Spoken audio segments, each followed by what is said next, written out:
Avis vascular centre మన దేశంలోనే the best varicose vein hospital.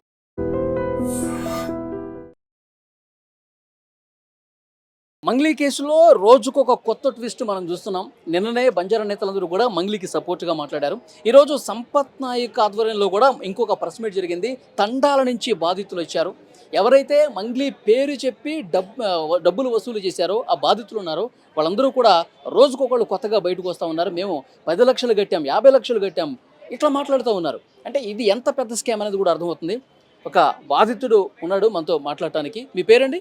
నా పేరు ఎల్బీ నగర్ సంతోష్ నాయక్ అండి. బాధింపబడ్డ వాళ్ళ తరపు నుంచి వచ్చాను. ఎందుకంటే మనకు కూడా తెలిసిన బాధితులు ఉన్నారు, మన దగ్గర సాక్ష్యాలు ఉన్నాయి. ఓకే, మీకు తెలిసిన వాళ్ళు ఉన్నారు. ఓకే, తెలిసిన వాళ్ళు ఉన్నారు. వాళ్ళు మాట్లాడలేరు, ప్రెస్ మీడియా ముంగట రాలేరు కాబట్టి వాళ్ళ తరపున నా గొంతుని ఇవ్వడానికి నేను వచ్చానన్న. ఇది చూసుకుంటే ఇది ఒక పెద్ద భారీ స్కామ్ అన్న.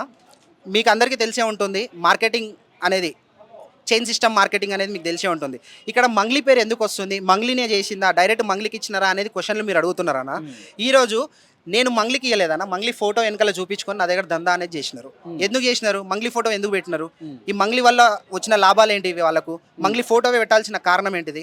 నిజంగా వాళ్ళకి చిత్తశుద్ధి ఉంటే మంగ్లీ అంటే ఫోటో చూస్తే దాన్ని అట్లా మోసపోతే ఎవరిది తప్పు అంటారు? గట్టిగా నమ్మి డబ్బులు పెట్టేయటం కరెక్టేనా అని క్వశ్చన్ చేస్తున్నారు. అన్న ఖచ్చితంగా మీరు చెప్పిన దాంట్లో ఖచ్చితంగా వాస్తవం ఉందన్న. ఫోటోలు నమ్మి డబ్బులు ఇచ్చినారా అని అంటే మెయిన్ పాయింట్ ఫోటో ఇచ్చి డబ్బులు ఇవ్వలేదన్న. ఇక్కడ ఎక్కువ వడ్డీ ఆశ చూపించి ఈరోజు పల్లెటూర్లలో కూలీ నాలి చేసుకునే బ్రతుకుతున్న ప్రజలు రోజుకి 400-500 కూలీ చేసి పొద్దున్న నుంచి సాయంత్రం వరకు ఎండలో నిలబడి కూర్చొని పనిచేసి వాళ్ళు రూపాయి కూడబెట్టుకొని పెళ్ళిళ్ళకని చెప్పేసి ఇల్లులు కట్టుకోవడానికి అని చెప్పేసి పెట్టుకున్న వాళ్ళందరూ కూడా ఈరోజు ఆ డబ్బులను తీసుకొచ్చి ఎక్కువ ఆశ వడ్డీ చూపించి వాళ్ళ దగ్గర నుంచి, ఇది ఒక్క దగ్గర నుంచి తీసుకుందాన కొన్ని వేల మంది దగ్గరికి వెళ్ళి డబ్బులు కలెక్ట్ చేసింది. దీనికి ఒక భరోసా కావాలి, దీనికి ఒక బేస్మెంట్ కావాలి. ఇలా నచ్చాలి, ఇలా నమ్మాలి, ప్రతి ఒక్కరు నమ్మాలి అంటే దీనికి ఒక బేస్మెంట్ కావాలి. ఆ బేస్మెంటే మంగ్లీ. ఎందుకు బేస్మెంట్ పెట్టుకున్నారు, దీని వెనకాల ఎందుకు కారణం ఉంది అని అంటే ఇందులో నిజంగా మంగ్లీ పాత్ర లేకపోతే మంగ్లీ వాళ్ళ తమ్ముడు ఎక్కడి నుంచి వచ్చిండు? ఒక కుటుంబంలో ఒక పెద్ద మనిషిగా ఇంట్లో ఏం పని చేయకుండా ఇంట్లో కూర్చుంటేనో అని 100 ప్రశ్నలు అడుగుతాం. నువ్వేం చేస్తున్నావురా, ఏంది నీ కథ అంతా, ఈ కార్లు ఎక్కడివి, ఈ బట్టలు ఏంది, ఈ కథ ఏంది అని చెప్పేసి. అట్లాంటిది మంగ్లీ వాళ్ళ తమ్ముడు ఇన్నేళ్ల నుంచి దందా చేస్తుండు, ఇదంతా చేస్తున్నప్పుడు మరి మంగ్లీ ఒక క్వశ్చన్ ఎందుకు రైజ్ చేయలేదు?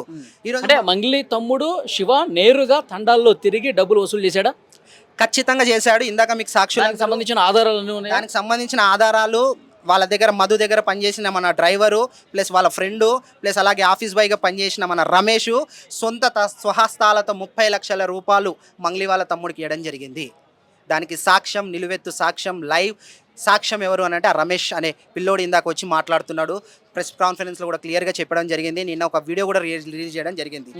నేను ఏం పని చేసేవాడు రమేష్ అనే పిల్లోడు మధు దగ్గర డ్రైవర్గా పనిచేసేవాడు. అలాగే మధు దగ్గర డ్రైవర్గా పనిచేస్తూ ఆఫీస్లో బాయ్గా పనిచేసేవాడు. మధువి చిన్నవి ఏమైనా ఉంటే తను హెల్ప్ చేసేవాడు. అదే ఆఫీస్లో ఉంటూ తను అన్ని చూసుకునేవాడు అనమాట మధు ఆఫీస్లో. సో ఈ డబ్బులు ఇంతగానంగా ఇన్వెస్ట్ చేస్తున్నప్పుడు ఆ పిల్లోడు కూడా తన తరపు నుంచి దాదాపు 30 లక్షల రూపాయలు అమౌంట్ కలెక్ట్ చేసి వాళ్ళకి ఇవ్వడం జరిగింది. ఇదంతా ఇచ్చిన తర్వాత ఇదంతా మోసం అని తెలుసుకొని కళ్ళు తెరిచే లోపు ఇదంతా జరిగిపోయింది. అదంతా జరిగిపోయిన తర్వాత రమేష్ అనే పిల్లోడి మీద చంపుతామని చెప్పేసి భయపెట్టిస్తుంటే ఇక్కడ చంపించుకోవడానికి ఎవడున్నాడు అని చెప్పేసి నేను అడుగుతా ఉన్నా.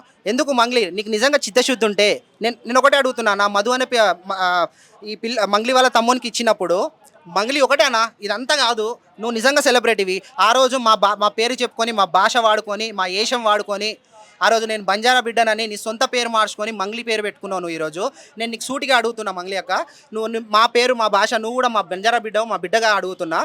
నీది తప్పు లేకపోతే నీ తమ్ముడిని ఒక ప్రెస్ కాన్ఫరెన్స్లో కూర్చోబెట్టి ఇదంతా వాస్తవం కాదు, ఇదంతా అబద్ధం అని చెప్పి నువ్వు నిరూపించుకో. ఎందుకు దొంగచాటుగా తమ్ముడిని దాచిపెట్టి నువ్వు ఇంకొక దగ్గర ఉండి ఎందుకు గూడుగుటాణీలు ఆడుతున్నావు అని చెప్పేసి నేను అడుగుతున్నా. నీది తప్పు లేకపోతే నీ తమ్ముడిని నువ్వు తీసుకొచ్చి ఏడ కూర్చోబెడతావో చెప్పు, మేమందరం కూడా వచ్చి ఆడనే కూర్చుంటాం, బాధితులతో సహా ఆడికి వస్తాము. నువ్వు నిజంగా చిత్తశుద్ధి ఉంటే. మొదటి రోజు చెప్తుంది కదా, నా పేరు చెప్పి ఇంత లక్షల కోట్ల రూపాయలు వసూలు చేశారో నాకు ఇప్పుడు తెలుస్తుంది.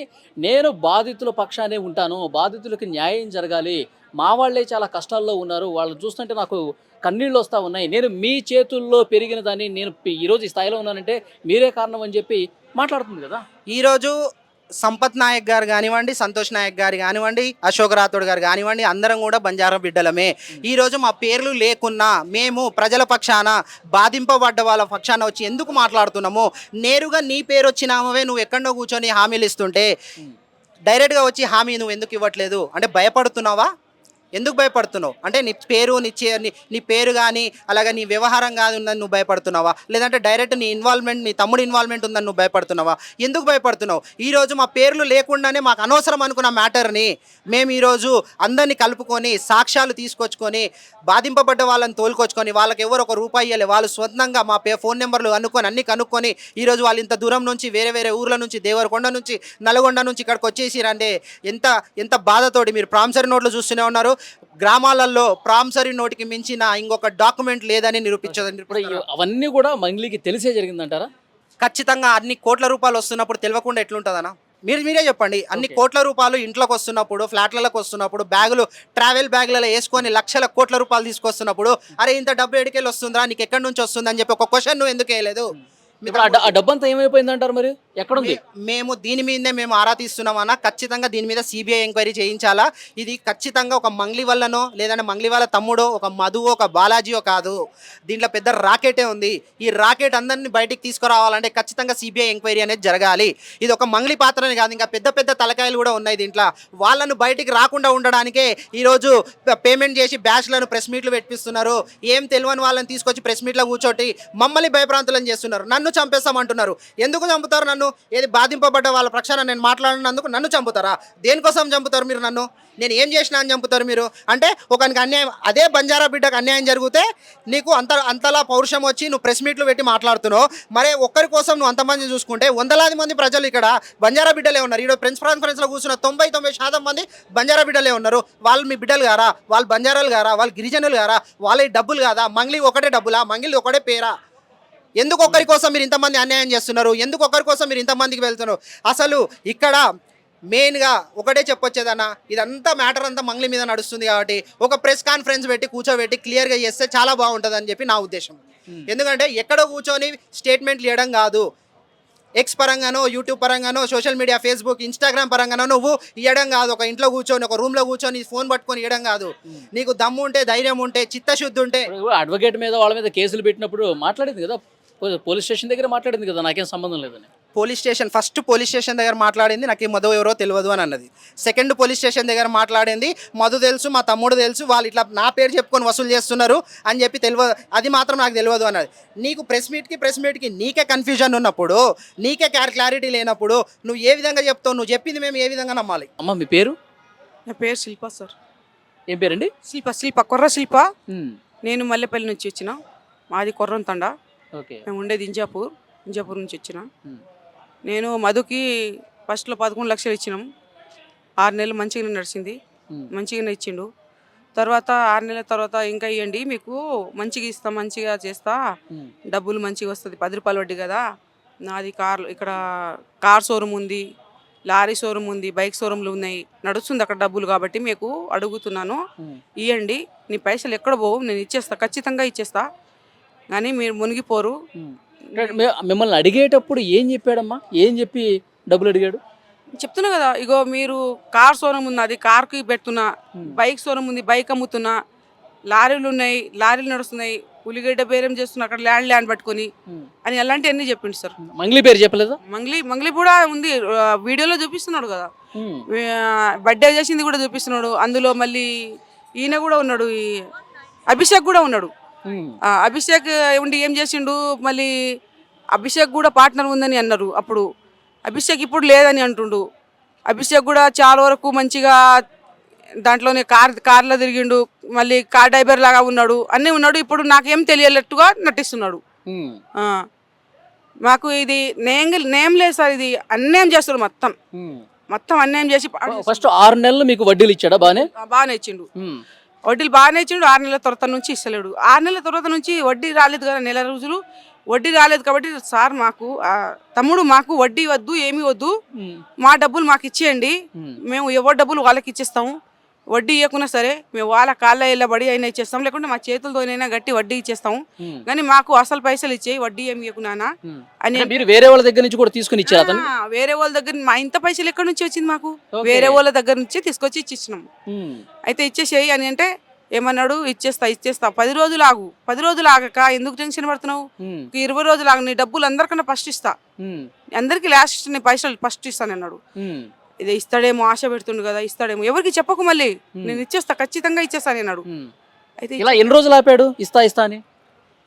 సంవత్సరం నాకు ఆపుతూనే ఉన్నాడు ఇగో. ఓకే. సంవత్సరం నాకు ఆపుతూనే ఉన్నాడు, అట్లా చెప్పుకుంటా పోతుండు. అయితే ఫోన్ చేస్తే ఫోన్ లిఫ్ట్ చేస్తలేడు 20 రోజుల తర్వాత. మళ్ళీ ఏమీ మాట్లాడతలేడు సరిగా, ఫోన్ స్విచ్ ఆఫ్ పెట్టుకుంటుండు, అట్లా చేస్తుండు. అరే ఇది పైసలు ఎట్లా పోయేటట్టుగా ఉంది, ఏం చేద్దాం అని అనుకున్నాం. ఇక అనుకొని మేము కూడా కార్ వేసుకొని తిరిగినాం దేవులాడడానికి. అయితే ఎక్కడైనా దొరకలేడు. దొరకకుంటే ఒకరోజు ఏం చేసినాం, సాగర్ కాంప్లెక్స్ దగ్గర దొరికిండు కార్లలో. అయితే నేను మా కొడుకు పోయి ముందలంగా బండి ఆఫీస్ ముందర పోయి నిలబడ్డాం, కారు ముందర పోయి నిలబడ్డాం. అయితే ఎందుకు నిలబడుతురు, నాకు పోనీ ఎందుకు నిలబడుతురు, దా ముందర రారి, మీ బండి వేసుకొని రారి, నేను ఆడ ఆగుతా. అట్లా ఆగుతాడు ఆయన? దిగి మాట్లాడతలేడు, అట్లా ఆగుతాడా? నేను ఆగవు నాన్న, నువ్వు దిగు కిందికి, మేము మీ బండిలో ఎక్కుతాం, మా బండిలో నువ్వు ఎక్కువని ఆయన మా బండిలో ఎక్కించి నేను వాళ్ళ కార్లో ఎక్కి అవుటర్ రింగ్ రోడ్ దాకా పోయినాం. ఎక్కడ వరకు? Outer ring road. Outer ring road. Outer ring road దాకా పోయినాం. అయితే ఆడపోయి ఆపి మాట్లాడి, అక్క నీ డబ్బులు ఎక్కడికి పోవు, 2 రోజుల్లో నీకు డబ్బులు ఇచ్చేస్తా, 2 రోజులు అంటే 3 రోజుల్లో నీ డబ్బులు వస్తుంది, నీ టెన్షన్ పడకు, నీ డబ్బులు ఖచ్చితంగా ఇచ్చేస్తా, ఇప్పుడు వదిలిపెట్టేసాక నీ డబ్బులు నీకు అసలు నీకు నేమ్ జరిగేటట్టు చేస్తా, కానీ నీకు అన్నేం చేయను, నీ డబ్బులు ఎక్కడికి పోవు, నీ ఎందుకు టెన్షన్ పడుతున్నావు అని. మొత్తం ఎంతమ్మా, ఎంత ఇచ్చింది మీరు? మొత్తం మీది కావచ్చు, మీరు ఎవరి దగ్గర తీసుకొని ఇచ్చింది మొత్తం ఎంత? 62 లక్షలు, 61 లక్షల దాకా ఉంది. 61 లక్షలు. అట్లా ఏ రోజైనా మీ తండాకి మంగ్లీ వచ్చిందా? మా తండకు రాలేదు, వాళ్ళ తండకు వచ్చింది, మా మధు వాళ్ళ తండకు వచ్చింది. ఇప్పుడు చూపిస్తున్నారు కదా సార్, మీరు చూస్తూనే ఉన్నారు కదా, మంగళి వాళ్ళ తండకు వచ్చింది, ప్రూఫ్ అంతా చూపిస్తున్నారు కదా. సో మీరు ఎప్పుడు మాట్లాడలేదు, మీరు ఎప్పుడు చూడలేదు? నేను చూడలేదు. వాళ్ళు పోయిన వాళ్ళు చూసిరు, మాట్లాడుతున్నారు కదా. ఇప్పుడు వాళ్ళ డ్రైవర్ ఉన్నాడు, ఆయన చూపిస్తున్నాడు కదా, వీడియో చూపిస్తున్నాడు, ఫోటోలు చూపిస్తున్నాడు, ఆయన మాట్లాడినా కూడా చూపిస్తుంటుండు, రికార్డింగ్ కూడా చూపిస్తుంటుండు, అన్ని చూపిస్తుంటుండు కదా. మాతో రాలేదు, మరి ఆయన కూడా డబ్బులు ఇచ్చిందట అట్లా. ఓకే. ఇప్పుడు మొన్న పోలీస్ స్టేషన్ ముందుకు వచ్చి మాట్లాడింది, నేను ఎందుకు మోసం చేస్తా, అసలు నాకు తెలియకుండా చేశారు వీళ్ళంతా అని చెప్పి మాట్లాడుతుంది మంగ్లీ. మోసం చేయకుంటే మరి ఎందుకు ఎక్కడ పోయినాయి ఆయన డబ్బులు? మోసం చేయకుంటే డబ్బులు ఎక్కడ పోయినాయి, ఎవరికి ఇచ్చిండు, ఏం చేసిండు? మరి ఆయనకు మోసం చేయలేదు అంటుండగా, మరి నక్లీస్ నుంచి తెచ్చి ఇచ్చిండు ఆయన, ఎందుకు ఇచ్చిండు? ఆయనకు ఏం తెలియదు కదా. ఆయనకు నక్లీస్ 15 లక్షలది నక్లీస్ ఎందుకు ఇచ్చిండు? ఓకే. ఆయనకి ఎందుకు ఇచ్చిండు సార్? ఆయన ఏమీ తెలియదు కదా, ఆమెకి ఏమీ తెలియదు, మధు తెలియదు, ఎవరు తెలియదు. మరి ఆయన నక్లీస్ ఎట్లా పెట్టుకుంది? నువ్వు తెచ్చి ఇస్తావు, నేను ఎట్లా పెట్టుకుంటాను? ఇది చెప్పు, ఎట్లా పెట్టుకుంటా? ఆయన తెలియకుండా ఎట్లా పెట్టుకుంటా? మీరంతా పోలీసులను కలిసారా? ఇప్పుడు ఇన్వెస్టిగేట్ జరుగుతుంది కదా, పోలీసులను కలిసి పోయినా జేరాబాగ్ పోయినా, జేరాబాగ్లో కేసు పెట్టినారు, మా వాళ్ళకి తీసుకుపోయి ఆడ పెట్టిరు. జేరాబాగ్లో పోయినా, జేరాబాగ్ పోతే వాళ్ళ చిన్న వాళ్ళ మామ కేసు పెట్టేసిండు. అయితే వాళ్ళ ఆడ 8 మంది దాకా ఉన్నారు. అయితే మేము పొద్దున్నే పోయినాం కార్ వేసుకొని పోతే ఆడ ఏమన్నారు, మీరు ఎందుకు ఇచ్చిరమ్మా, ఎందుకు చేసిరంటే ఇట్లా మోసం చేసింది సార్, ఇట్లా ఇస్తామని అన్నారు. అయితే అప్పటి నుంచి ఆ మధు ఎక్కడో తీసేసి మధుకి ఏడో దాచిపెట్టుకున్నారు, వీళ్ళకి పట్టుకుంటే ఇంకా ఆడ దొరకలేదు కదా, ఇప్పుడు వస్తాడేమో, ఇక్కడ ఊర్లలో వస్తాడేమో ఎప్పుడైనా అని అనుకుని ఇంకా అట్టే వదిలిపెట్టేసింది. అయితే మళ్ళీ తర్వాత వచ్చి మధు కేసులో పోయి పడిండు. అప్పుడు దొరకలేదు కదా, కేసు పెట్టినాం, అందరం పోయి కేసు పెట్టినాం. కేసు పెడితే పోలీసులు తీసుకుపోయి కేసులో పెట్టిరు. కేసులో పెట్టినప్పుడు మేము పోయి నల్గొండలో పోయి ఒకసారి మధుతో మాట్లాడతామని అన్నాము. అయితే మధుతో మాట్లాడకరమ్మా, మేము 2-3 రోజులు అయితే మధుకు వదిలిపెడుతున్నాం అని అన్నారు. 2-3 రోజుల తర్వాత మధు వచ్చేసిండు, బయటికి వచ్చి మాతోని మాట్లాడి, నీకు 2 నెలల 15 రోజులు ఆగమ్మా, నీ డబ్బులు ఎక్కడికి పోవు, మీ డబ్బులు మీకు ఇచ్చేస్తాం, ఖచ్చితంగా ఇచ్చేస్తాం అని అన్నాడు. మళ్ళీ 2 నెలల 15 రోజులు కూడా ఆగినాం కేసు పెట్టిన తర్వాత. మధు వెళ్ళిన తర్వాత మళ్ళీ ఈడ సిఐడి ఆఫీస్లో తీసుకుపోయిండు. మాకు సిఐడి ఆఫీస్లో మాకు కేసు తీపియండి, కేసు తీపిస్తే నా ఆధారం మొత్తం దాంట్లోనే ఉంది, ఆధారం వెళ్తే నీ డబ్బులు నీకు ఇచ్చేస్తాం, నీకు ల్యాండో ఏదో ఒకటి చేపిస్తా, జారాబాగ్లో నాకు 5 ఎకరాల ల్యాండ్ ఉంది, దాంట్లో చేపిస్తామా, ఆడ చేపించుకొని అన్నాడు. సరే ఎక్కడైనా చెప్పి నేను నీకు దండం పెడతా, ఎక్కడైనా చెప్పి నా బాధలు తీర్పియని అన్న, చేపిస్తా, కొన్ని ఆగమ్మా, నా కేసు తీర్పియని అంటే ఆడపోయి సిఐడి ఆఫీస్లో కూడా పోయినా. సిఐడి ఆఫీస్లో కూడా అంతే అన్నాడు, కేసు కూడా తీపిచ్చినాం. కేసు తీపిస్తామంటే ఆడ పోయి వచ్చినాం. మళ్ళీ ఆడ పోయి వచ్చే వరకు మళ్ళీ జాడపత్త లేకుండా పోయిండు. ఇప్పుడు మంగ్లీ తమ్ముడు శివ మధుతో పాటు కనిపించాడా మీకు? మధుతో పాటు కనిపించిండు సార్. కనిపించిండు. మా మా వాళ్ళు మాట్లాడుకుంటారు, మనం ఏం మాట్లాడతామని మేము మాట్లాడలేము. వాళ్ళు మాట్లాడుకుంటారు, వాళ్ళు చేస్తారు. మధు మంగ్లీ చెల్లెల్ని నేనే పెళ్లి చేసుకుంటా ఈ విషయాలన్నీ తెలుసు. మీతో చెప్పాడా? మాతో ఏం చెప్పలేడు కానీ, నాతో ఏం చెప్పాడు కానీ మా కొడుకుతో వాళ్ళతో చెప్పుకుంటాడు కదా సార్. మాతో ఏం చెప్తాడు చెప్పండి? ఆ వయసు ఇక్కడ ఆయన మా మా కొడుకులాగా. అయితే డబ్బులు ఇచ్చేటప్పుడు అట్లా ఉందని మాకు తెలుసు. మంగ్లీ చెల్లితో ఈయన సంబంధం జరుగుతుంది, మంగ్లీ చెల్లికి పెళ్లి చేసుకుంటుండు, మంగ్లీ చెల్లితోనే పెళ్లి జరుగుతుంది అని అన్నారు. మంగ్లీ చెల్లితోనే తిరుగుతున్నాడు అని కూడా తెలుసు. మరి మాకేం సంబంధం లేదంటది కదా మంగ్లీ. అట్నే చెప్తారు, తప్పించుకోవడానికి అంటారా? సరే ఇప్పుడు బరువు ఎక్కువ అయిపోయినప్పుడు ఏం చెప్తారు? చేత కాదని చెప్తారు. చేత అవుతుంది ఎవరు చెప్పలేము. ఇప్పుడు నేను ఎక్కువ బరువు మోసుకున్నప్పుడు ఏమవుతుంది? నడవడానికి చేత కాదు, నాకు చేత కాదయ్యా అని చెప్తా. కానీ ఇప్పుడు నేను నడుస్తా అని బలవంతంగా ఎట్లా చెప్తాను? చెప్పలేను కదా. అట్లా పరిస్థితి ఉంది వాళ్ళది. ఇప్పుడు ఇక్కడ ఏమన్నా హైదరాబాద్ లో పోలీసులను కలిసి మీ బాధలు చెప్పుకుంటారా ఏమన్నా? నేను ఇక్కడ సిఐడి ఆఫీస్లోనే చెప్పినాం సార్. చెప్పారు ఆల్రెడీ? చెప్పినాం ఆల్రెడీ. సిఐడి ఆఫీస్లో పోయినా ఆధారాలు ఇచ్చారా? మీ దగ్గర ఉన్న ప్రూఫ్స్ అన్ని ఆడనే ఉన్నాయి మా ఆధారాలు సార్. ఆల్రెడీ పేపర్లో పోయినాయి కదా, చూసినారు వాళ్ళు కూడా.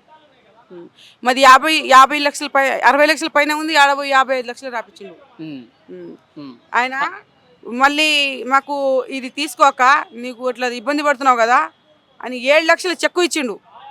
చెక్కు పోయి బ్యాంకులో చూపిస్తే ఖాళీ చెక్కే, ఒక డబ్బులు కూడా లేవు, ఒక్క రూపాయి కూడా లేదు. ఖాళీ చెక్కు చూపించిండు. అమ్మ ఇప్పుడు మీరు 61 లక్షల రూపాయలు మోసపోయారు కదా, కెమెరా చూసి చెప్పండి. మంగ్లీ ఈ వీడియో చూస్తుంది అనుకుని చెప్పండి. మంగ్లీకి చివరిగా మీరు ఏం చెప్తారు? మంగ్లీకి ఏం చెప్తలేము, నేమ్ జరిపియండి అని చెప్తున్నాం. మేము ఏం చెప్తున్నాం, మంగ్లీ మాకు నేమ్ జరిపియాలి, మాకు డబ్బులు వచ్చినట్టుగా చెప్పాలి. ఆమె కూడా మా తోడిగా రావాలి. ఆమె ఏమి చేయలేదు కదా, తప్పు చేయలేదు కదా, ఆమె ఏం తినలేదు కదా, ఆమె ఏం చేయలేదు కదా. మంగ్లీ మాకు వచ్చి సేమ్ చేయాలి అంతే. మంగ్లీ మైక్రో ఫైనాన్స్ కేసుకు సంబంధించి రోజుకొక కొత్త ట్విస్ట్ మనం చూస్తూ ఉన్నాం. రమావత్ మధు ఎవరైతే అరెస్ట్ అయ్యారో ఈ కేసులో కీలక సూత్రధారి ఎవరైతే ఉన్నారో అతని దగ్గర క్యాషియర్గా పనిచేసినటువంటి రమేష్ ప్రస్తుతం నాతో ఉన్నాడు. అసలు ఏంటి ఈ స్కామ్కి సంబంధించిన పూర్తి వివరాలు మనం తెలుసుకునే ప్రయత్నం చేద్దాం. స్కామ్ చేసేటప్పుడు వాళ్ళు ఎంత డబ్బులు తీసుకున్నారో, డబ్బులు మొత్తం ఎటుపోయినాయి, ఈయన క్యాషియర్ కదా, సో వచ్చిన డబ్బులు ఎటుపోతున్నాయో ఇతనికి తెలిసే ఉంటుంది. సో మాట్లాడే ప్రయత్నం చేద్దాం. బ్రదర్, అసలు ఏం జరిగింది? ఎప్పుడు ఈ స్కామ్ బయటకు వచ్చింది? నీకు ఎప్పుడు అనుమానం వచ్చింది? ఇది 2023 నుంచి జరుగుతుంది. 2023, 2024, 2025 ఈ 3 సంవత్సరాలు జరుగుతుంది. ఇప్పుడు ఈ ఫ్రాడ్ అని మాకు తెలిసినప్పుడు అని అంటే జిఎన్ఐ ఆఫీస్ పెట్టిన 3 నెలల తర్వాత మాకు ఈ ఫ్రాడ్ అని మాకు తెలిసింది. అట్లా అంటే ఇప్పుడు క్యాషియర్ కదా నువ్వు, ఎక్కడెక్కడి నుంచో డబ్బులు కలెక్ట్ చేసే బాధ్యత నీకు కూడా ఇచ్చారా? ఎక్కడ అని అంటే నేను ఎక్కడికి పోను, నేను ఆఫీస్లోనే ఉంటా. ఆఫీస్లో ఉన్నప్పుడు వాళ్ళు వస్తారు, బయట మధుతోని మాట్లాడుకుంటారు కదా, లోపల బాబు ఉంటాడు, ఆయన పోయి ఇచ్చేయండి అని వాళ్ళు అంటారు.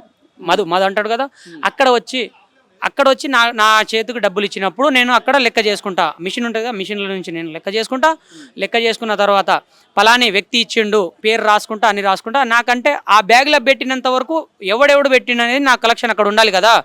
ఆ క్యాష్ అక్కడ డబ్బులు నేను పెట్టుకున్నప్పుడు అక్కడ నేను అన్ని సీటీలో, ఇప్పుడు పైసలు బిండ ఉంటుంది, దాని మీద సీటీ పెట్టి దానికి రబ్బర్ బ్యాండ్ వేసేస్తా, వాని పేరు రాసి. ఎప్పుడు ఒక 20 లక్షలు 30 లక్షలు అనే ఎప్పుడు అవుతుందో ఆ టయానికి ఒక 600-700 రూపాయలు బ్యాగ్ తెచ్చి, అలా మనం టూరిస్ట్ పోదాం కదా, అలాంటి బ్యాగ్ తెచ్చి అల్ల మొత్తం తీసినప్పుడు అల్ల నుంచి పేరు తీసేస్తా, అన్ని పేరు తీసేసి కలెక్షన్ చేసేసి అల్లి మొత్తం సీసీ కెమెరాలు ఉంటాయి. ఏ ఒక్క రూపాయి కూడా నేను అల్ల నుంచి ఫ్రాడ్ చేయలే. అల్ల నుంచి నేనేం ఎడిపోయాయి బ్రదర్. రమావత్ మధు కూడా తీసుకోపోతాడు, భరత్ చవాన్ 2 సార్లు తీసుకోపోయిండు, వాళ్ళ మీనమావ కూడా తీసుకోపోతాడు, భరత్ చవాన్ కూడా తీసుకోపోతాడు వాళ్ళ నుంచి డబ్బులు. మంగ్లీ తమ్ముడు వచ్చేవాడా? 2 టైం వచ్చిండు.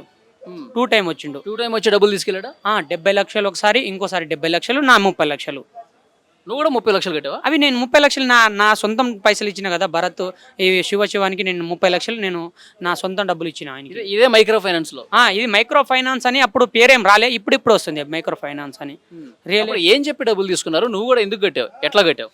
ఇప్పుడు నీకెందుకు రమేష్, నీకు కావాల్సింది డబ్బులు కదా, నీకు కావాల్సింది మిత్తి రావాలి, నువ్వు మంచి నీకు ఎప్పుడు పైసలు కావాలో అప్పుడు నేను ఇచ్చేస్తా, నీకు అన్ని ఎందుకు, నీకు ముందు చెప్తా అని అన్నంగానే నేను కొన్ని కారణాలుగా నమ్మిన. నీకు ఈ బిజినెస్ పెద్ద ఉంటుంది, నీకు నమ్మిస్తా, మంచిగా చేపిస్తా, నీకు కూడా ముందు నాతో పాటు ఉండు. మధు చెప్పిండు. ఇంత ముందు నుంచి మేము క్లోజ్గా ఉండేటోళ్ళం కదా, కొన్ని కారణాలుగా నీకు చెప్తారా రమేష్, ఇంతలో నువ్వు తొందరపడవు. నేను కూడా ఒక దగ్గర నేర్చుకున్నప్పుడు చాలా క్రిటికల్గా నేను నేర్చుకున్నా. అని అంటాడు ఆయన ముందల నుంచి. కొన్ని 1 సంవత్సరము 2 సంవత్సరాలు అయిన తర్వాత నేను నీకు కూడా ఒకటి చెప్తారా అని అన్నాడు. అట్లా ఆ విధంగా చెప్పిండు నాకు. అంటే ఇప్పుడు ఎక్కడ కూడా సిమెంట్ ఫ్యాక్టరీ కానీ పబ్ కానీ మంగ్లీ ఓపెన్ చేస్తుంది, మంగ్లీ రిబ్బన్ కట్ చేస్తుంది, వెనకాలంతా మంగ్లీ నడిపిస్తుంది, ఇవన్నీ ఎప్పుడు తెలిసినాయి మీకు? ఇప్పుడు పోతా ఉంటే వస్తూ ఉంటే మాకు చూపెడతాడు కదా. నేను పలానా ఇప్పుడు వానికి రేంజ్ చేయను మాకు చూపెట్టాలి. వచ్చినప్పుడు పోయినప్పుడు పలాని అక్కడ నేను 40 లక్షలు ఇచ్చిన, ఇక్కడ ఒక 15 లక్షలు ఇచ్చిన, పలాని అక్కడ ఒక వ్యక్తికి యాక్సిడెంట్ అయితే ఆయనకి నేనే కాపాడినా, అక్కడ నేను ఒక 5,000 ఇచ్చిన, అలా అని మాకు వచ్చి పొగుడుతాడు, మాకు వచ్చి చెప్తాడు. ఆ విధంగా మాకు చెప్పేటాడు. ఈ మాట ఇప్పుడు దాకా ఎవరికి చెప్పలే. నిన్న దాంట్లో చెప్పిన 40 లక్షలు నెట్ క్యాష్ మంగ్లీ బర్త్డేకు ఆయన పైసలు ఇచ్చిండని మాకు చెప్పిండు. నాకు డైరెక్ట్గా చెప్పిండు. ఈ మంగ్లీ బర్త్డే రోజు 40 లక్షల రూపాయలు 40 లక్షల రూపాయలు ఈ రమావత్ మధు అనేటోడు పెట్టిండు బర్త్డే పార్టీ ఖర్చు కోసం. బర్త్డే పార్టీ ఖర్చు. ఆ పార్టీలో ఎవరెవరు ఉన్నారు, ఏం జరిగింది? ఆ పార్టీలో నేను పోలే, మాకు వచ్చి చెప్పిండు. ఎందుకంటే నాకు కూడా చెప్పలే. ఇప్పుడు పలుగుతండ వాళ్ళు ఉన్నారు కదా, వాళ్ళ ఫ్రెండ్సే కదా, వాళ్ళు ఊరోళ్ళు అన్న తమ్ముళ్ళు ఉంటారు కదా. ఆ విధంగా ఉన్నప్పుడు వాళ్ళతోటి అంటే వాళ్ళు కూర్చొని మాట్లాడుతున్నప్పుడు నేను విన్నా 40 లక్షలు నిన్న ప్రోగ్రామ్ లో నేనే ఏది అది కేసు అయింది, డ్రగ్స్ కనిపించినాయి అన్నారు, కుక్క అవన్నీ కనిపించినాయి. అక్కడ దానికోసం 40 లక్షలు రమావత్ మధు పెట్టాడు. మధు పెట్టిండు 40 లక్షలు పెట్టిండు అలా. మరి రమావత్ మధు ఎవరు నాకు తెలియదు అంటది కదా మంగ్లీ. ఆ విధంగానే అంటే ఒకటే మాట అంటున్నా, నాకు తెలియదు అని అంటే పోయి అవి ఫోన్ ట్రాక్ చేపిద్దాం. ఏ టైం అనేది నేను చెప్తా, ఏ టైంలో మాట్లాడింది నేను చెప్తా, ఎన్ని గంటలకు మాట్లాడింది నేను చెప్తా. ఆ టైం ప్రకారంగా మనం కాల్ లిస్ట్ తీస్తే అన్నీ బయట పడతాయి. దీంతో పాటు దీని వెనకాల ఎంత హస్తం ఉందో కూడా బయటికి పడుతుంది. ఎప్పుడైనా నువ్వు క్యాషియర్ కదా, ఎప్పుడు రమావత్ మధు పక్కనే ఉంటావు కదా, ఎప్పుడైనా మంగ్లీకి ఆయన ఫోన్ చేయటం కానీ, లేదంటే మంగ్లీ రమావత్ మధుకి ఫోన్ చేయటం కానీ, వీళ్ళిద్దరూ మాట్లాడుకోవటం కానీ ఎప్పుడైనా చూసావా? ఇప్పుడు ఆయనకి ఆఫీస్లో బెడ్రూమ్ కూడా ఉంటుంది. బెడ్రూమ్లో పోయినప్పుడు మేమంతా కలిసి ఉన్నప్పుడు కొన్నిసార్లు ఆఫీస్ బంద్ అయినప్పుడు, లేకుంటే ఆయన ఎప్పుడు సడన్గా వచ్చినప్పుడు రారా కొంచెం కూర్చుందాం అన్నప్పుడు ఆ టైంకి కొంచెం నవ్వుతాడు, ఏమైనా చెప్తాడు, అట్లా ఉంటుంది కదా. ఇప్పుడు అర్జెంట్ ఏమైనా కాల్ వచ్చింది అనుకో, 10 నిమిషాలు బయటికి పోని అంటాడు. ఆ గుర్తులు కూడా నాకు తెలుసు. జాతీయ జెండా గుర్తులు ఉంటాయి. ఒక్క లవ్ సింబల్ ఒక గుర్తు, ఇంకో లవ్ సింబల్ ఇంకో గుర్తు, ఇంకో లవ్ సింబల్ ఇంకో గుర్తు, 3 గుర్తులకు 3 లవ్ సింబల్కు 3 గుర్తులు ఉంటాయి ఆయనకి మంగ్లీ కాల్ నెంబర్కి. ఆ విధంగా కాల్ నెంబర్ ఉంటుంది.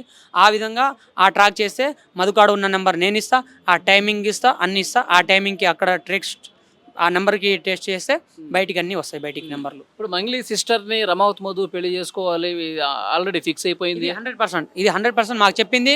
నాకు ఒక 5,000 ఇస్తారా, నువ్వు 4,000 ఇస్తా, నువ్వు బట్టలు కూడా కొనుక్కో, రేపైనా ఎల్లుండైనా మనం ఎంగేజ్మెంట్కి పోదామని అన్నాడు. మంగ్లీ సిస్టర్కి ఎంగేజ్మెంట్కి పోదామని అన్నాడు. డైరెక్ట్ అన్నాడు. ఇది మాట అన్నాడు. 4,000 ఇస్తా, బట్టలు తీసుకో, మంగ్లీ వాళ్ళ తమ్ముని చెల్లెలకు ఎంగేజ్మెంట్ పోదామని అన్నాడు. ఇప్పుడు చాలా రోజుల నుంచి జరుగుతుంది కదా ఇది. చాలా మంది బాధితులు మోసపోయామంటున్నారు, రోడ్ల మీదకి వస్తున్నారు, పోలీస్ స్టేషన్ పోతున్నారు.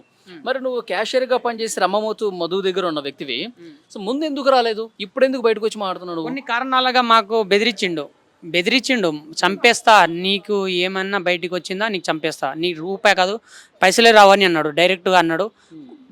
ఎందుకులే కొన్ని రోజుల తర్వాత అన్నీ వచ్చినప్పుడు నాకు కూడా వస్తాయని నేను ఆ విధంగానే ఉంటే, ఇప్పుడు మంగళక్క ఏమంటుంది, మద అనేటోడే నాకు తెలియదు అని అంటుంది. మద అనేటోడే నాకు తెలియదు, ఆ ప్రూఫ్ నేను చూపెడతా అని నేను కొన్ని అన్నలకు చెప్పి నేను కొంచెం క్లూకా, అది కూడా నేను మీడియా ముందర ఒకటేసారి రాలే. నేను ఒక సెల్ఫీ వీడియో తీసుకున్న తర్వాత, ఆ సెల్ఫీ వీడియో ఇచ్చిన తర్వాత అది వైరల్ అయిన తర్వాత నేను తమ్ముడు నీకే ఉన్నా నేను చూసుకుంటా అని అనగానే, నీకేమైనా అయినా నీకు 100 మీడియాలు ఉన్నాయి, ఒక్క మీడియా కాకుండా ఇంకో మీడియా ఉన్నాయి, 100 మీడియాలు ఉన్నాయి, నీకేమైనా ప్రాబ్లం అయిందా 100కి డైల్ 100కి ఫోన్ చేసి నీ కాడికి పోలీసు వాళ్ళు వచ్చేస్తారు, సార్ వాళ్ళు వచ్చేస్తారు, నీకు ఏ హాని కలగదు, ఏది కూడా కాదు. నేను ఫ్రెండ్స్కు దానికి దీనికి చేస్తా అని అనేది మర్చిపో, ఫ్రెండ్స్ అనేటువంటి రారు, డైల్ 100కి ఫోన్ చేస్తే అప్పుడే వచ్చేస్తారు అని అనగానే నేను ఆ ధైర్యం, పోలీస్ సార్ వాళ్ళ ధైర్యంతో ఇప్పుడు బయట ఉన్న అన్నల వాళ్ళతోటే, నేను ఇప్పుడు రాజకీయ అన్నల వాళ్ళతోటే నేను బయటికి వచ్చిన. సో ఇప్పుడు మంగ్లీని ఎప్పుడు చూడలేదుగా నువ్వు? మంగ్లీకి 2 టైమ్ చూసినా అని చెప్తున్నా కదా, ఇప్పుడు కూడా చెప్తున్నా, నిన్న కూడా చెప్తున్నా, మొన్న కూడా చెప్తున్నా. నేను చూసి నేనే 2 టైమ్ ఆఫీస్లో చూసిన, 1 టైం ఏమో ఇంటికాడ నేను ఫోటో తీసింది నేనే.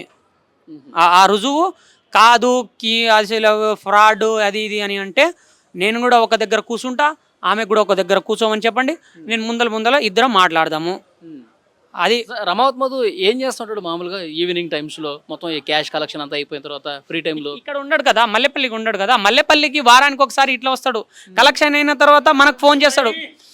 ఫోన్ చేసినప్పుడు మనం పలాని వ్యక్తికి ఇస్తున్నా, పలాని భరత్ చవాన్కి ఇస్తున్నా, పలాని శివ చవాన్కి ఇస్తున్నా, ఇచ్చేయాలా ఈ డబ్బులు ఉండాలా అన్నప్పుడు ఆయన చెప్పినాడు కథం ఆ డబ్బులు ఇచ్చే అనేప్పుడు ఆ బ్యాగ్లో పెట్టిన ఎన్ని కలెక్షన్ అయినాయి ఆ స్లిప్ కూడా నేను రాసుకున్న తర్వాత ఆయనకి ఇన్ని లక్షలు కలెక్షన్ అయిందన్న, ఫలాని అన్నకి ఇస్తున్నా, ఇలా వద్దా ఇచ్చే అన్నప్పుడు బ్యాగ్ మొత్తం కలెక్షన్ చేసుకోవాలి, భుజం వేసుకోవాలి, వాళ్ళ కార్లో పెట్టాలి. ఆ కార్ స్టార్ట్ అయిన తర్వాత ఫస్ట్ గేర్ వేసిన తర్వాత నుంచి నాకు ఏ సంబంధం లేదు, ఆ డబ్బులతో నాకు సంబంధం కూడా లేదు. అసలు నాకు అది అక్కడ ఏమైందో కూడా తెలియదు. తర్వాత డబ్బులు ఎక్కడ పోతున్నాయో తెలియదు, ఏం చేయ. కానీ కొన్నిసార్లు నేను చూసిన ఏమనంటే ఇప్పుడు బస్తా ఒకటేసారి నేను ఒకసారి చూసినప్పుడు 1-2 టైమ్స్ చూసినప్పుడు రమావత్ మధు ఫార్చునర్ కార్ 0123 నెంబర్లో తీసుకుపోయినప్పుడు కారు బస్తాలతోని పైసలు తీసుకుపోయినప్పుడు హైదరాబాద్ పోయేది ఉంటే మిర్యాల కూడా కొడతాడు. ఆ రోడ్ అదే కదా, మా విష్ణు కాంప్లెక్స్ ఉంది అదే రోడ్డు. హైదరాబాద్ పోయేది ఉంటే మిర్యాల కూడా కొడతాడు, మిర్యాల కూడా పోయేది ఉంటే హైదరాబాద్ కొడతాడు. ఆ విధంగా కన్ఫ్యూజ్ చేసేది మనుషులకు. ఇప్పుడు కస్టమర్లకు ఏమని చెప్పాలా, హైదరాబాద్ పోయినాడు మిర్యాల కూడా చెప్పాలి, మిర్యాల కూడా పోయేటోడికి హైదరాబాద్ చెప్పాలి. బండి ఎటు సైడ్ పోయింది మేము అప్పుడు దాకా చూస్తాం కదా, రోడ్ దాటితే బండి ఇటు సైడ్ పోయిందా ఇటు సైడ్ పోయిందా అని చూస్తాం. ఇటు సైడ్ పోయింది అనుకో మిర్యాల కూడా, ఇటు సైడ్ పోయింది అనుకో హైదరాబాద్. ఎటు సైడ్ బండి పోయిందని నేను ఎప్పుడైనా కస్టమర్ వచ్చి ఇటు సైడ్ పోయింది మరి మిర్యాల కూడా పోవచ్చు అని మేము అంటాం. ఇటు పోయిందంటే హైదరాబాద్ పోయి, కానీ వాడు రాంగ్ రూట్లో కొడతాడు మళ్ళీ బండి. ఓకే. సో నీ ఫోన్ స్విచ్ ఆఫ్ ఎందుకు పెట్టుకున్నావు నువ్వు ఈ టైంలో? ఇప్పుడా ఇప్పటికీ నాకు చాలా ఫోన్లు వస్తున్నాయి. ఇప్పుడు ఆన్ చేసినా కానీ ఎప్పుడు ఫ్రెష్ మీట్లో కూర్చున్నప్పుడు ఫోన్లు వస్తున్నాయి. ఇప్పటి కూడా చాలా మీడియా వాళ్ళు ఫోన్ చేస్తున్నారు, డిస్టర్బ్ ఎందుకని. ఇప్పుడు కూడా పోలీసులు ఏదన్నా ఆధారాలు అడిగితే ఇవ్వడానికి సిద్ధమా? నాకాడ ఉన్న ఆధారాలు పెడతా. ఇగో ఇప్పటికీ కూడా 1, 2 ఇగో మెసేజ్లు ఎన్ని వస్తున్నాయి చూడు, అన్ని మెసేజ్లు ఇప్పుడు అన్ని డిస్టర్బ్ అయ్యాయి కదా, దానివల్ల ఒక 10 నిమిషాలు ఫోన్ స్విచ్ ఆఫ్ పెడదామని ఫోన్ స్విచ్ ఆఫ్. ఇప్పుడు ఏమైనా బెదిరింపులు వస్తున్నాయా? నువ్వు బయటకు వచ్చి మాట్లాడుతున్నావు కదా. ఇప్పుడు నిన్న మొన్న ఇవాళ నుంచి ఏం బెదిరింపు కాల్ వస్తలేవు. ఇవాళ సాయంత్రం నుంచి వస్తుందేమో, అది కూడా నేను చెప్పలేను. ఇప్పుడు దాకా అయితే ఏం బెదిరింపు కాల్ ఏం రాలే. సో పోలీసులకి నువ్వు ఏం చెప్పదలుచుకున్నావు? ఇన్వెస్టిగేషన్ చేస్తున్నటువంటి పోలీసులకి కెమెరా చూసి చెప్పు, ఏం రిక్వెస్ట్ చేస్తావు పోలీసులకి? నేను పోలీస్ సార్ వాళ్ళకందరికీ ఒకటే మాట అనేది, వీళ్ళ కాడ డబ్బులు ఉన్నాయి, వీళ్ళ కాడ డబ్బులు ఉన్నాయి, వీళ్ళకు ఏ విధంగా మీకు తెలిసిన విధంగా వీళ్ళ కాడ నుంచి పైసలు తెచ్చి జనాలకు ముట్టేటట్టు ప్రభుత్వానికి కూడా చెప్తున్నా, పోలీస్ సార్లకు కూడా చెప్తున్నా, పెద్ద పెద్ద ఆఫీసర్లకు కూడా చెప్తున్నా. వీళ్ళు తప్పు చేసినారు, మనిషి అనేటోడు ప్రతి ఓడు తప్పు చేస్తాడు, కానీ ఈ తప్పుకు క్షమించి వీళ్ళ కాడ ఉన్న డబ్బులు ఎక్కడైనా పెట్టిరా, మేము ఇప్పుడు ఏమంటలేము, మా డబ్బులు మాకు ఇచ్చేసి మీకు ఇక పాలాభిషేకం కూడా చేస్తాం, మీ ఫోటోలకు పాలాభిషేకం చేస్తాం, మా డబ్బులు మాకు తిరిగి ఇచ్చేయండి. ఇంకోటి ఏమనంటే ఆ జనాలకు పాపం నేను చుట్టుకున్నట్టు అవుతుంది. ఎందుకంటే కొన్ని లక్షల పైసలు నా చేతి మీదంగా వాళ్ళు తెచ్చిన పైసలు అలా ఆఫీసు నుంచి నేను బయటికి పంపించిన కదా, ఈ చేతుల నుంచి పోయిన డబ్బులు మళ్ళీ చేతుల మీదంగా వాళ్లకు మూట చెప్పాలని నా అదొక్కటి కోరిక ఉంది. నేను ఎంతసేపు అయినా వాళ్ళతో వాళ్ళకు నేను ముందుకు ఉంటా. ఈ గల్లీలో ఉన్నా కదా, ఢిల్లీ దాకా నేను పోరాడే పని నేను చేస్తా. వాళ్ళకు వచ్చినంత వరకు నేను పోరాడుతూనే ఉంటా. అది ఏదైనా కానీ చంపేస్తారా చంపేయండి, చంపుడైతే ఒకటేసారి చంపేస్తే చంపేయండి. నేను డేరుగా అంటున్నా కదా, ఒకటే మాట, చంపేస్తే చంపేయండి. నేను గల్లీలో ఉన్నా కదా, ఢిల్లీ దాకా పోరాడతా. వీళ్ళకు న్యాయం జరిగేంత వరకు వీళ్ళ డబ్బులు వీళ్ళకి రావాలి అంతే. మీరు ఏం చేసిరా, ప్లాట్ కొన్నారా, బిజినెస్ చేసిరా, అది ఇంకేం చేసిరా, ఏం చేసినా చేసేయండి, అని మా డబ్బులు మాకు తిరిగి వచ్చినంత వరకు మేము పోరాడుతూనే ఉంటాం. ఓకే బ్రదర్, థ్యాంక్ యూ అన్న. మంగ్లీ మైక్రో ఫైనాన్స్ కేసులో బాధితులు రోజు కూడా వస్తూ ఉన్నారు, మీడియాతో మాట్లాడుతూ ఉన్నారు, న్యాయం చేయడానికి కోరుతూ ఉన్నారు. బ్రదర్ మీ పేరు? నా పేరు వినోద్ నాయక్ అన్న. డే 1 నుంచి ఈ బాధితులు ఎవరైతే ఉన్నారో వాళ్ళ పక్షాన ఈ మీడియా మాకు సపోర్ట్గా ఉండడం వల్ల మేము ఈ మీడియా సమక్షంగా వాళ్ళకు కోరిన సమాచారం ప్రకారం ఎంతమంది బాధితులు ఉన్నారో అంతమంది బాధితులకు న్యాయం జరిగే విధంగా అనేక రకాల ప్రెస్ మీట్లు పెట్టడం జరిగింది. ఆ ప్రెస్ మీట్లోనే భాగంగా ఈరోజు గ్రౌండ్ స్థాయి వరకు మీడియా అనేది తీసుకువెళ్ళడం వల్ల ఈరోజు ప్రెస్ క్లబ్లో ఒక 10 మంది నుంచి 15 మంది బాధితులు వచ్చి వాళ్ళ కష్టాన్ని వెళ్ళబుచ్చుకోవడం జరిగింది. ఈరోజు రమేష్ మాట్లాడుతున్న విషయాల ప్రకారం చూసుకున్నట్టయితే 100కు 100% ఇన్ని రోజులు మంగ్లీ ప్రమేయం ఉందా లేదా అనే సస్పెన్స్లో ఉండే, ఈ రోజు నుంచి 100కు 100% మంగ్లీ ప్రమేయం అనేది ఉందని కూడా స్పష్టంగా తెలుస్తుంది. ఎందుకంటే ఇప్పుడు రమేష్ అనే వ్యక్తి మధు దగ్గర ఒక పిఏగా కావచ్చు, ఒక క్యాషియర్గా కావచ్చు, తన దగ్గర వచ్చిన బాధితులకు ఎవరైతే మనీని అప్పజెప్తారో ఈయన లెక్కలు చూపించి వాళ్ళకి మధుకి ఇవ్వడం కావచ్చు, మధు నుంచి వేరే దగ్గర ఇవ్వడం కావచ్చు. ఇక్కడ శివ చౌహాన్ని కూడా ఇతని పైసలు 50 లక్షలు ఇచ్చారనే ఎవిడెన్స్తో ఆయన మనకు ముందల పెట్టడం జరిగింది. శివ చౌహాన్తో ఆ రోజు దిగిన ఫోటో ఇది. నైట్ టైం దిగిన ఫోటో. మంగ్లీ గారికి దిగమని చెప్తే సెలబ్రిటీ హోదాలో ఉంది కాబట్టి దిగమని ఆయన ఆశపడితే తను ఇలాంటి నైట్ టైంలో దిగకూడదు, ఓన్లీ ప్రోగ్రామ్స్ ఉన్నప్పుడే దిగాలనే విషయాన్ని కూడా రమేష్ మన ముందు చెప్పడం అనేది మీరు చూసే ఉంటారు. కాబట్టి బాధితుల పక్షాన మనం అందరం మీడియా సమక్షం ఈరోజు ఏ పోలీస్ వాళ్ళు నిలబడతలేదు, ఏ ప్రభుత్వం ఈ విషయాన్ని టేకప్ చేస్తలేదు. మీడియా ఒకటే వీళ్ళని ఒక రక్షణగా, ఒక బ్యాక్ బోన్గా ఈరోజు ముందలకు తీసుకురావడం అనేది జరిగింది. గ్రామీణ స్థాయి నుంచి వేలాది సంఖ్యలో ఈరోజు ఎక్కడో 200 కిలోమీటర్ నుంచి ఈరోజు హైదరాబాద్ నడి ఒడ్డున వచ్చి ఈరోజు మీడియా వాళ్ళకు ఈ విషయాన్ని వెళ్ళబుచ్చుకుంటున్నంటే వాళ్ళ బాధలు ఏ విధంగా ఉన్నాయో. ఒక్కొక్కరు 1,00,000 2 లక్షలో కాదు ఇట మోసపోయింది, వేల సంఖ్యలో కోట్ల సంఖ్యలో వీళ్ళకి నష్టం జరుగుతుంది. కాబట్టి ఈ నష్టాన్ని మీరు ఎంతవరకు వీలైతే అంతవరకు ఈ ప్రభుత్వం చొరవ తీసుకొని వాళ్ళకు న్యాయం జరిగే విధంగా మీరు కోరుకుంటున్నాను. And for more videos, Please subscribe to iDream. Please subscribe to iDream. Please subscribe iDream. And please subscribe to iDream. For more videos, subscribe to iDream. please like, share, and subscribe to the channel. Congratulations, iDream. Subscribe to iDream. Subscribe to iDream. So subscribe to iDream Media. iDream ki iDream team andarki huge congratulations. Please subscribe iDream Media. Please subscribe to iDream. Subscribe iDream. Please subscribe to iDream. iDream అంటే నా కళల ఛానల్ను subscribe చేసుకున్న నోరు తిరుగుతలేదు, మీరైతే గంట గుర్తు కొట్టండి. For more such videos, please subscribe to iDream. Subscribe to iDream. Please subscribe to iDream. Please subscribe iDream Media. Please do subscribe to iDream. Please subscribe to iDream Media. For best entertainment and information, please subscribe iDream. And don't forget to subscribe to iDream.